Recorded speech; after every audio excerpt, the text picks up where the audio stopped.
Hey, we have been in a series called Let's Talk About It, where we are talking about some challenging issues around mental health and how God steps into those and comes alongside of us, even in the midst of those difficult kinds of challenges. And while you may never experience things like clinical depression or an anxiety disorder, what we're going to talk about today is possible for all of us to experience at one time or another. We're talking about the challenging issue of stress and burnout, and how we can handle that with God alongside of us in better ways.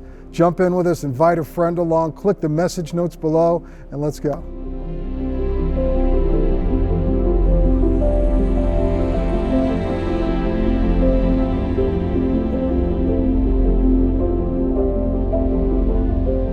It has been a challenging series, no doubt. Worn on us a little bit emotionally. Maybe you've been feeling that.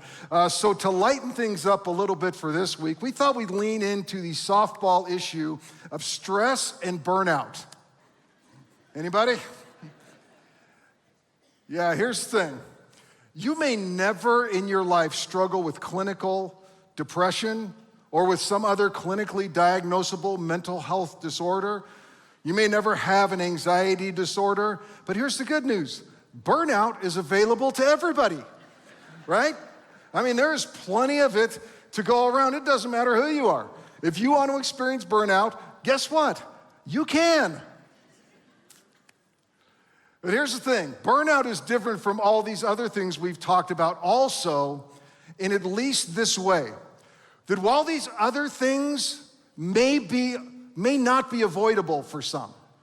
Like if you struggle with clinical depression, listen, that may be a part of your life that God will give you grace for and meet you in. These other things may not be avoidable, but here's the deal. Burnout is optional. Now, stress, that's unavoidable. We're gonna have stress in our life, but burnout doesn't have to be inevitable. You don't have to go there. And let me be quick to say, that does not mean that there are many of us here who have really challenging things going on in our life, that are in really stressful situations. Maybe for some of you, it's because you provide critical and essential services for the rest of us. I mean, caregiver fatigue is a real thing. The stress that comes with certain roles like law enforcement, other first responders, serving in the military, those kind of teachers, medical professionals. The kind of stress that some of you experience in those kind of professions does need a special kind of care and attention. And listen, even if you're not in one of those professions, just getting through life these days comes with this elevated level of stress that shows up in all kinds of places. Something happened during that pandemic that elevated the stress floor for all of us. And depending on which study you read these days, 65 to 70% of people in the workplace experienced some form of burnout in 2023. And listen, it's not just in the workplace. Depleted mother syndrome, depleted parent syndrome is something that the American Psychological Association has been tracking over the last several years. They said that last year, maybe as many as 5 million parents experienced a level of burnout that goes beyond just the normal stresses and strains of parenting. And here's the deal, even if you're retired, many retired people report being busier than they were when they worked, right, retired people? I mean, the financial pressures that come in retirement, pressures around health care and health insurance, the well-being of your children.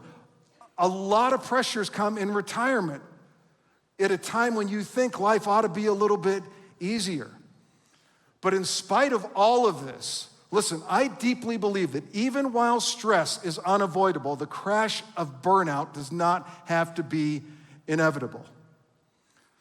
But before we get started in this, can I say a really hard thing to us? It's this.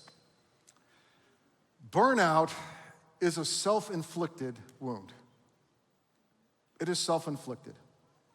I know from firsthand experience. See, I got introduced to the topic of burnout one night when I found myself staggering down the middle of the Las Vegas Strip. I felt dizzy, I felt weak, I felt sick. I thought I was gonna throw up or pass out or both. Not because of that.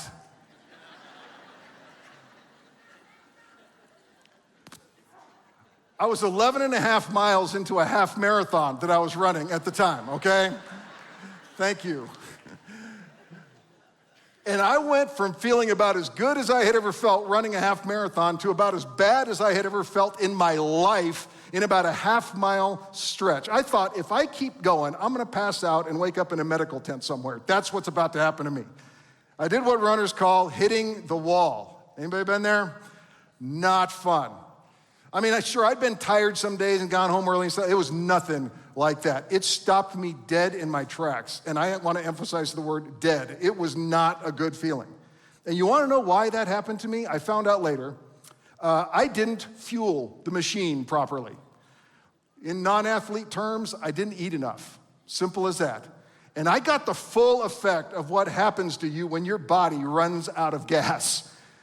I had to stand by the side of the road for like 20 minutes to recover and to feel good enough to kind of hobble it into a jog and get across the finish line.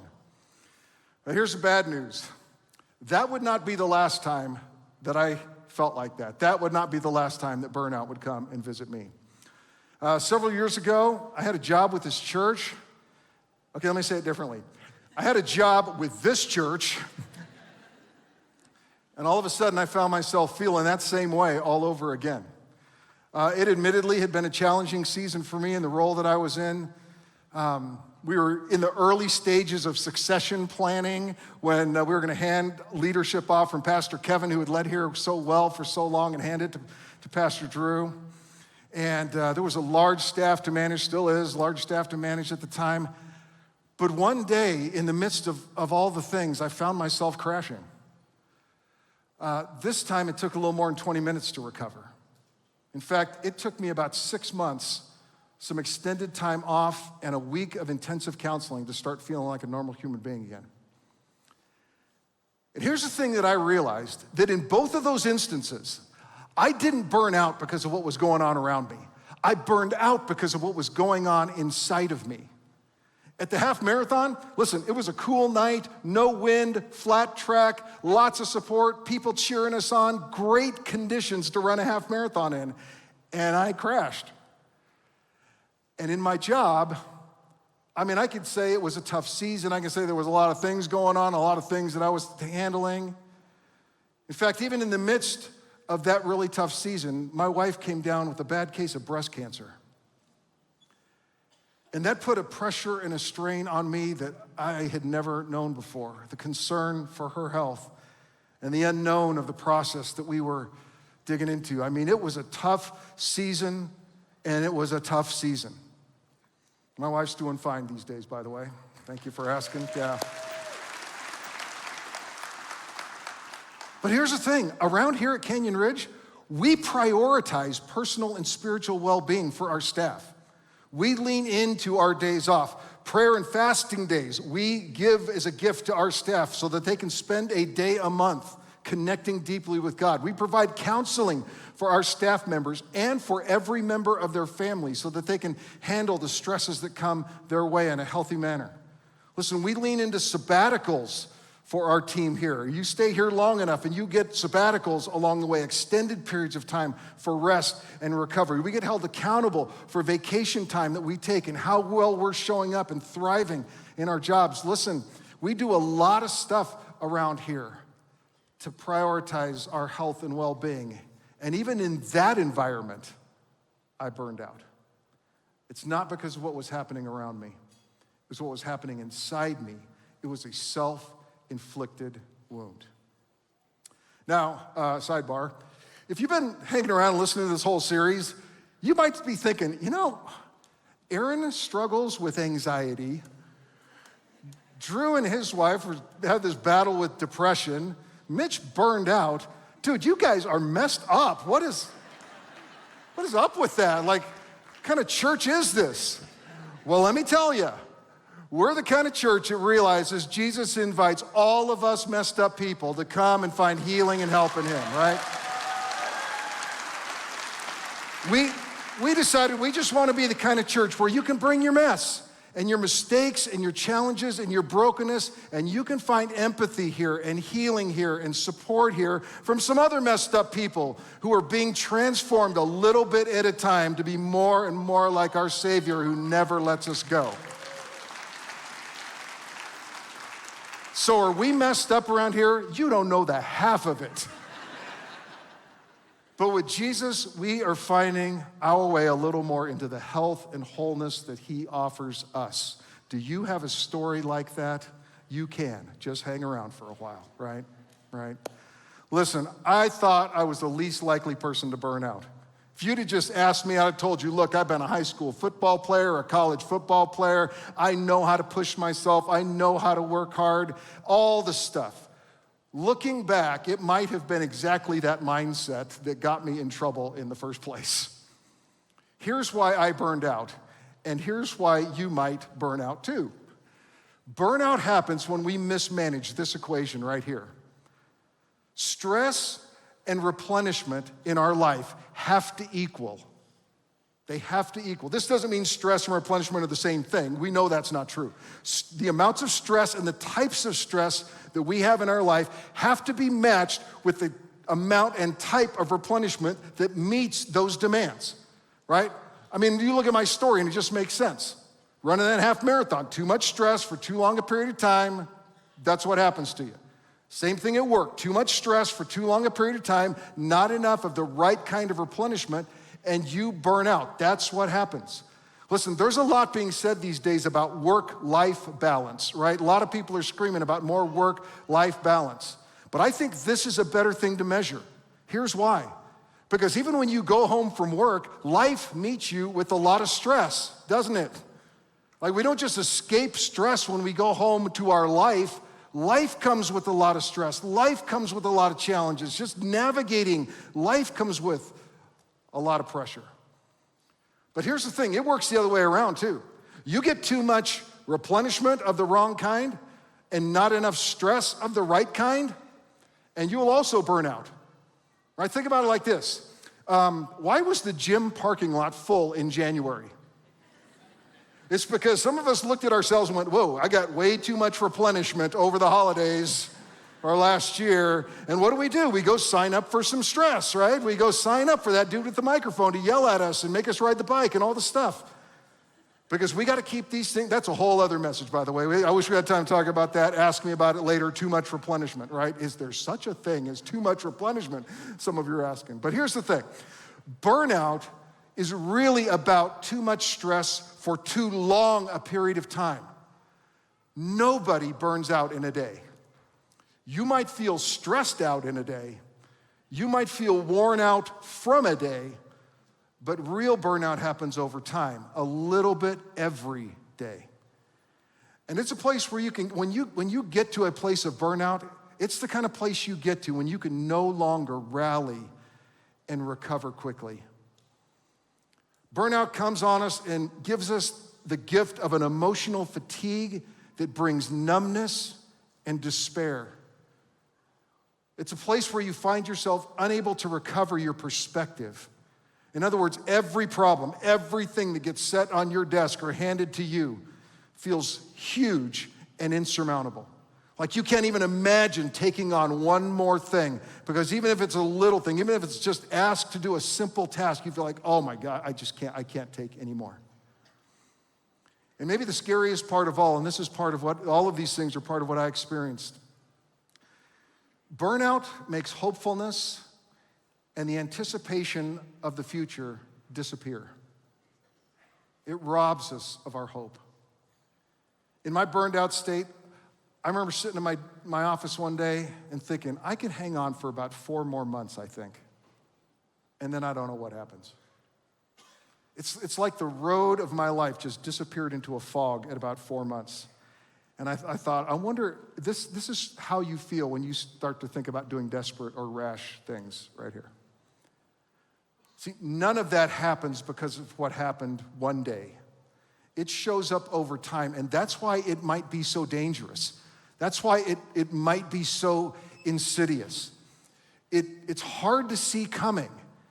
Like nobody shows up with a sign and go, hey, next week you're gonna lapse into burnout. That's not how it happens. And sometimes we have to rely on others to see it coming for us, to be watching our life, and to help us to see it. When we mismanage stress and replenishment, this is where we end up. And here's the thing. It can happen to anybody. In fact, it happened to our good friend Moses. I've realized we've been picking on Moses a lot during this series. That guy must have been a mess too, right? But listen, he had a lot of challenges going on in his life. And we're going to pick up the story with Moses at about chapter 18 of the book of Exodus. Drew's encouraging you to read the book of Exodus. Read the book of Exodus. It is an epic story. And he'll tell you a whole lot about how God deals with his people.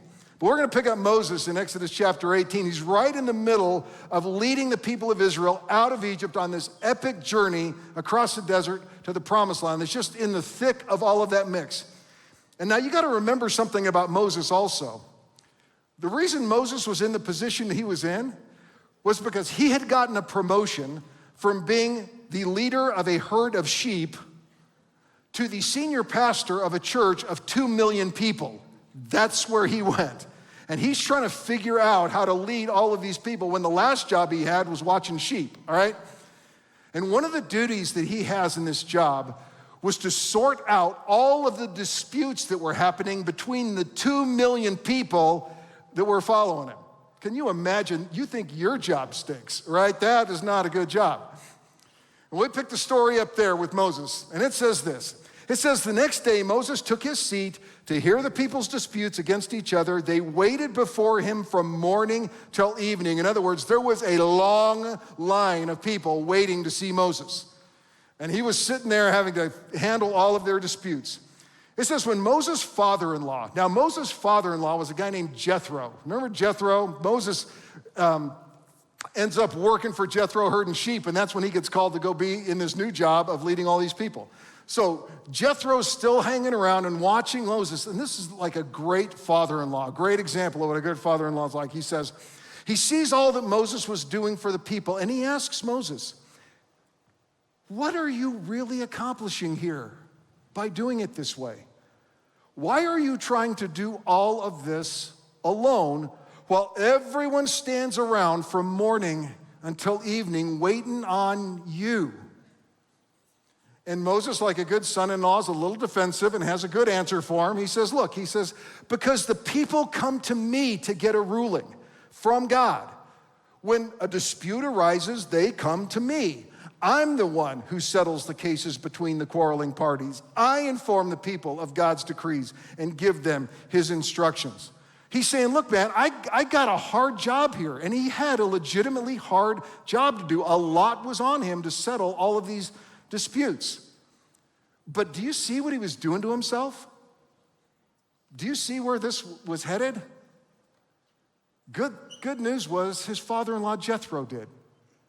Jethro saw where all this was headed. We're going to come back to this a little later, all right? But at this point, Jethro wisely speaks into Moses' life. He had cultivated the kind of relationship with Moses where even as his father-in-law, he could speak well into his life in a way that Moses would listen. We need to cultivate those kind of relationships with people. To say, hey, would you ride along with me and watch in the windows of my life and help me to navigate the balance of stress and replenishment so I don't get my life out of whack. We need people like that around us, and we need to be those kind of people for others. We need to cultivate the kind of relationship with others where we could put our arm around somebody and say, hey, man, do you see what you're doing to yourself? Do you just notice what's going on? We need to be like Jethro to other people. Well, this is what Jethro went on to say to Moses. He said, look, Moses, come on, man. This is not good. It's not good. You are going to wear yourself out. And all the people too. He was saying, look, man, this isn't just hard on you. The way you are carrying the things you are carrying is not just going to wear you out, it's wearing everybody else out too. I mean, here's all these people standing in this line all day long waiting for their disputes to get handled. And do you think as they're standing in line waiting for their dispute to get handled that their dispute is getting better between them? I mean, what do you think they're doing out there in line? They're having a nice conversation about the weather. They're out there arguing with each other even more, right? It's hurting the people around you when they're having to wait on you for this. And then Jethro points this out to him. He says, look, the job is too heavy a burden for you to handle all by yourself. Have you ever felt like that?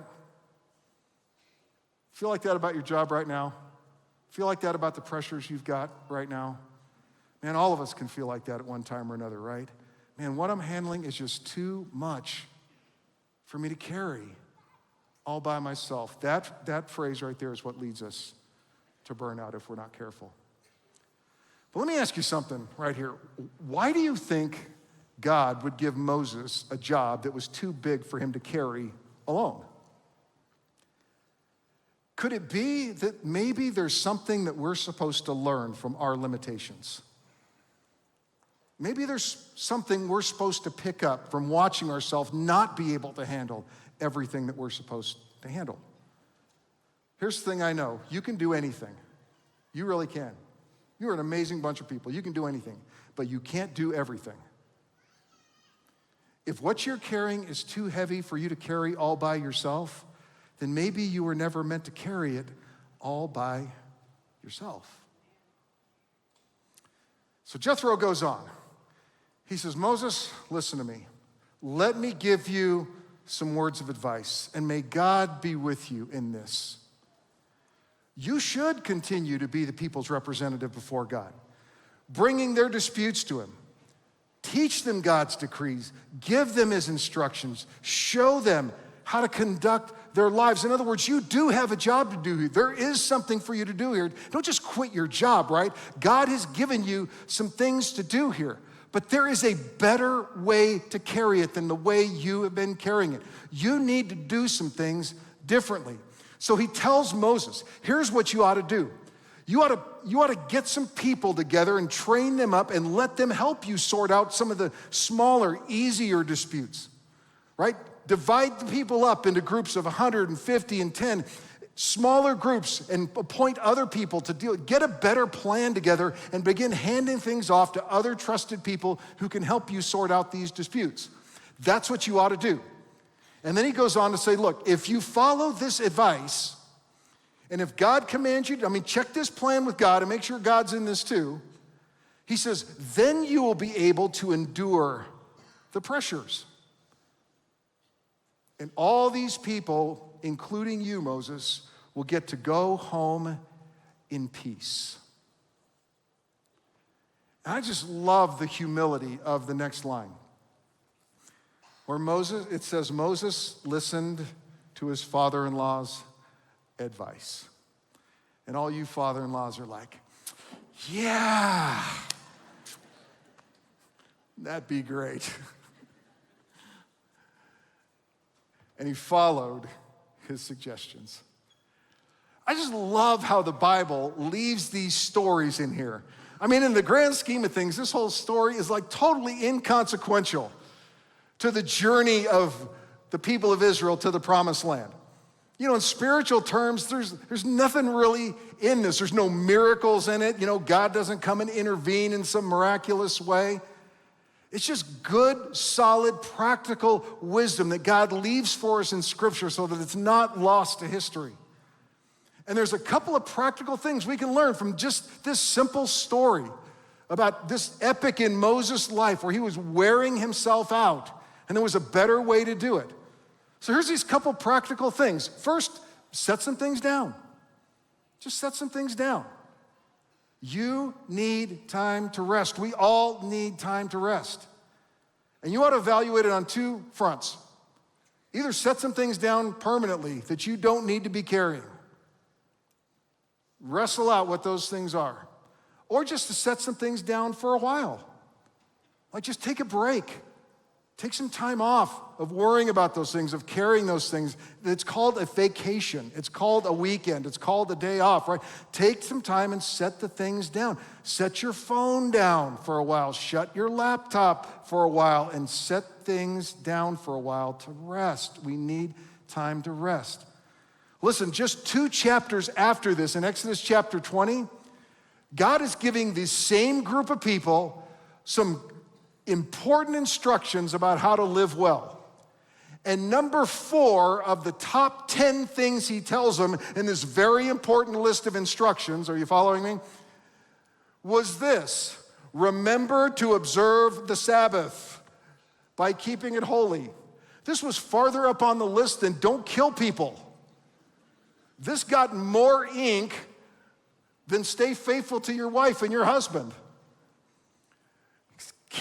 Observe the Sabbath day, keep it holy. You have 6 days each week for your ordinary work, but on the 7th day, set some stuff down, right? It's a Sabbath day of rest dedicated to the Lord your God. On that day, no one in your household may do any work, but he's not done. This includes you, your sons, your daughters, your male and female servants, your lives. Don't let your animals do any work. Like, don't make your dog go get your slippers or whatever, right? Any foreigners living among you, nobody is going to be working. Let me keep going. For in 6 days the Lord made the heavens and the earth and the sea and everything in them. But, like, God had an important job too, you know. But on the 7th day he rested. That's why the Lord blessed the Sabbath day and set it apart as holy. I mean, it's almost as if God was watching Moses work himself near to death and is going, I'm gonna have to command this dude to take a day off. That's what's gonna have to happen here. I'm gonna have to put it on the big list. And isn't that the way God is with us sometimes? Like, we complain so much about how heavy our burden is, and then when God says, take some time to rest, we go, no, I can't do that. And listen, remember, in this context with these people, they didn't have a fridge. They didn't have a Yeti to haul their food around in. They didn't have In-N-Out to stop by and get dinner on the way home. They didn't work. They didn't eat, or so they thought.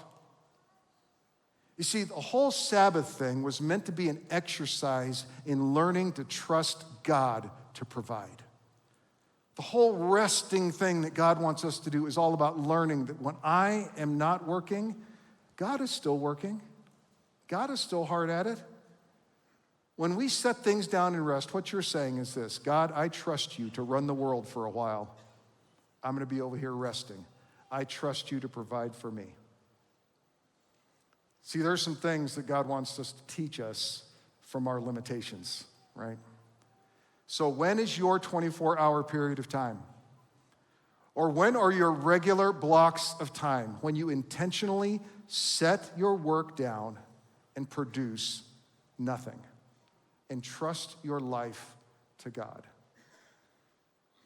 When are your periods of time? Could you name them right now to say, these are the times I've set aside, you know what? I don't know what else is going on, but I ain't working. And I'm gonna trust God to run my life and to provide for me and to take care of my needs. And I'm gonna live my life that way.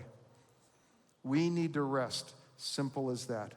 Listen, every athlete knows this.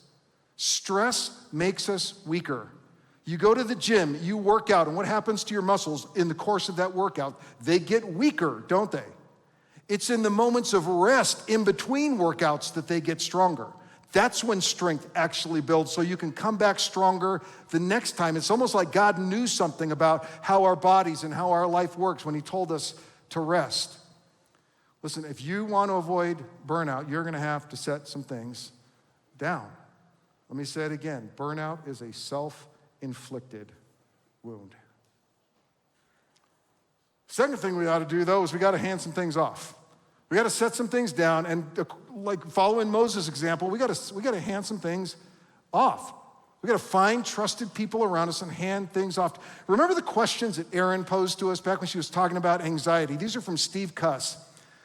It says, the questions were this: what is mine to carry? What is theirs to carry?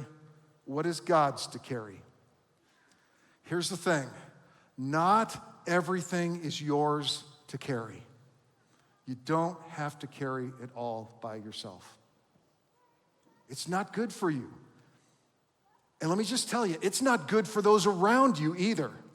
In fact, you may be hurting or limiting the others around you when you don't let them contribute, when you don't let them bring their meaningful contribution to the table, when you don't let others pull their own weight. Listen, parents, it is possible for you to be over-parenting your children, taking on too much of the responsibility to solve all of their problems, to handle the the consequences and to rescue them from the consequences of their actions. You may be overparenting your kids to their detriment and to yours. Listen, we get stronger learning to carry our own appropriate weight of responsibility and learning to trust God in the midst of those things. If you want others around you to grow, you have to let them carry what's theirs too. I heard this quote. I can't remember where I heard the quote from, but it's a great quote, and I say it to myself all the time. Hey, Mitch, you know what? No one gets stronger watching the trainer work out. Listen, this isn't about shirking our responsibilities. It's about letting others grow as they learn to pick up appropriately and carry their responsibilities. Remember what Jethro said to Moses? He said, Moses, this job is too big a burden for you to handle all by yourself anyway. Haven't you said that at some point? This job is too much for me to carry anyway. These things are too much for me to carry by myself anyway. Listen, when you find that being true, hand some stuff off. Find those relationships around you. Cultivate those relationships around you. Let others help, and you will both grow from the process. Now listen, this is all good and helpful stuff, right? We should do all of these things. Like, there's all kinds of stuff that we ought to do to replenish ourselves. I teach a 3-hour workshop on things you can do practically to help replenish yourselves, like exercise, getting out in nature, being with great friends, all kinds of things that we ought to do to be replenishing ourselves and balancing that stress replenishment equation out, right? All of these things like taking time to rest and handing things to friends, all that stuff. But here's what I know, at least what I think I know, that maybe there are those here who have been silently arguing with me the entire time. You're like, look, dude, this all sounds really good and everything, but man, I got stuff to do. Like, you don't know my job. You don't know my life. You don't know my responsibilities. You don't know my pressures. You don't know what is on me. I mean, I'll rest, but I'll wait till I'm dead, right? I got to go here. And you're right. You do have a lot on you, and I don't know your circumstances, and you probably will, rest when you're dead.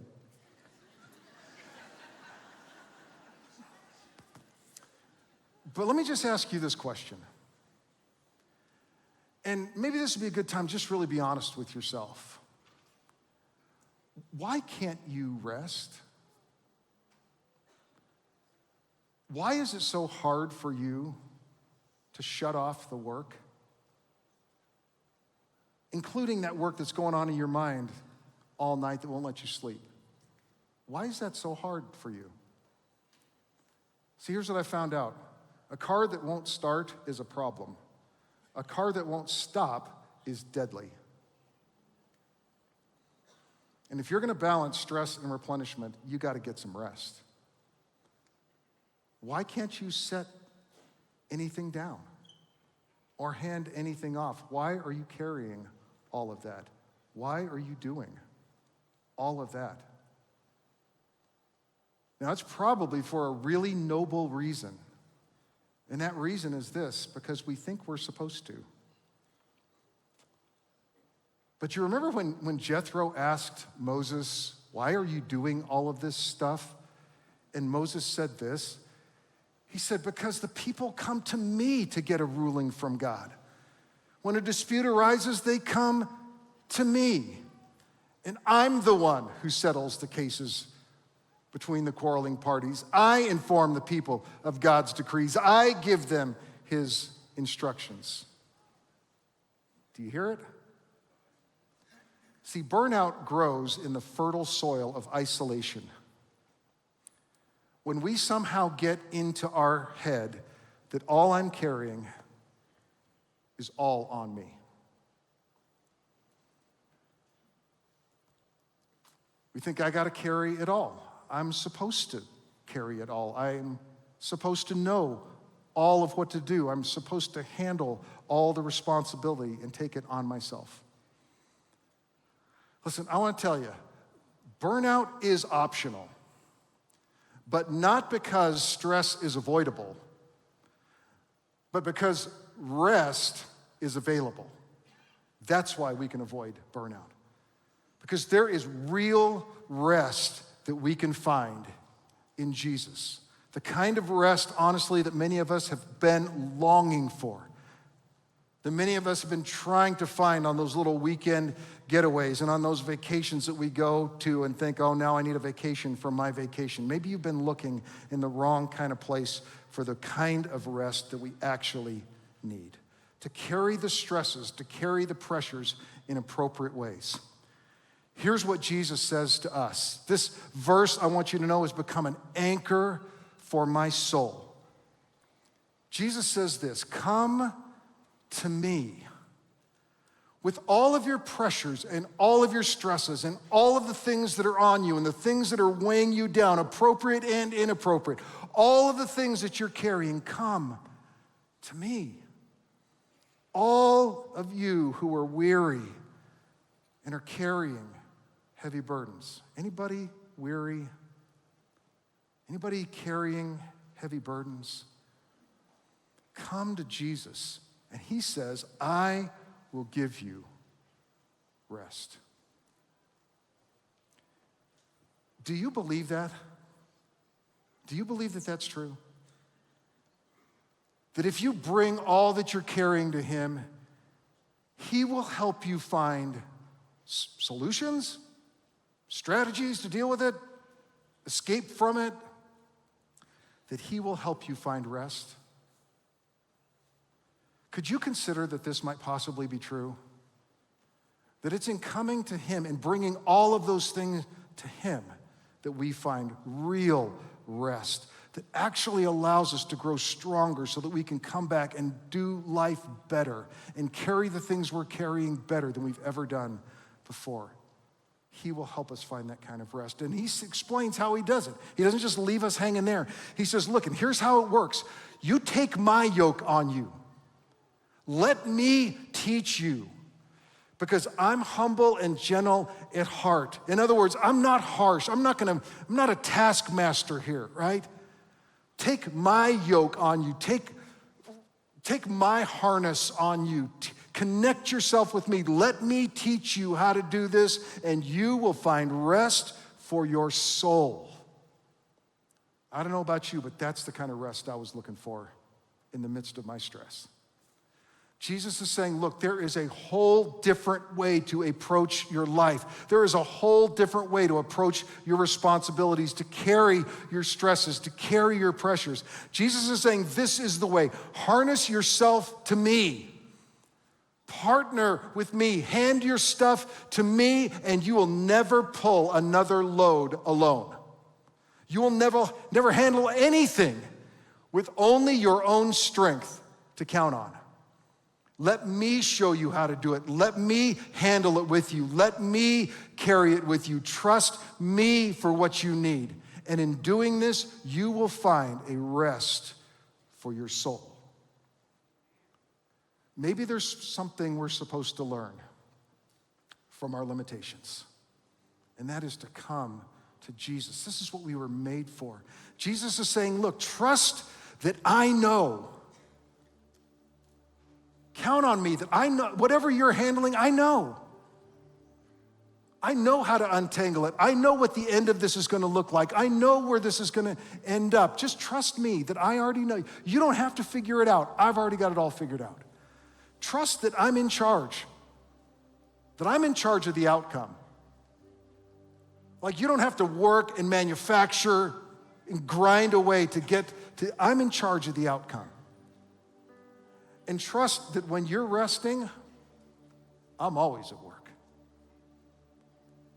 Like when you walk out of that really tough meeting and you're worried about what's going on in that room after you walked out the door, you know what's going on? Jesus is at work. When you have that tough conversation with your kids and you're going, oh my gosh, there they go out the door again, and I hope they're taking what I told with them, and you got to go lay your head down and try to rest while your kids are out doing, you know what's happening? Jesus is at work. When you've done all you can do at the end of a day and you lay yourself down and you're so exhausted, but you can't make your mind stop and you're thinking, man, I just need to stop the work and get some rest and go to sleep. You know what happens when you fall asleep? Jesus is still at work. And I'm telling you, he's working on it way better than you ever could, and way better than I ever could. When you live like this, you will find rest for your soul. Because Jesus promises, look, my yoke is easy. The way that you will carry stuff with me alongside, that'll be easier to bear. And any burden that comes with that, any stress that comes with that, any stress that I allow to come into your life will be light by comparison to you carrying it all by yourself. So listen, think about it. How is your way working anyways of carrying all that stuff by yourself? Doing it alone never works as well as partnering with Jesus. So here's a prayer that I want to leave with you here. In these moments of stress, right? Maybe you, I don't even have to ask you twice. You know that stress that you're carrying right now. Just call it to mind. That stress about your finances, that stress about work, that stress about your friends, that stress in your family, those stresses that you're carrying. And just pray this prayer. Jesus, you know.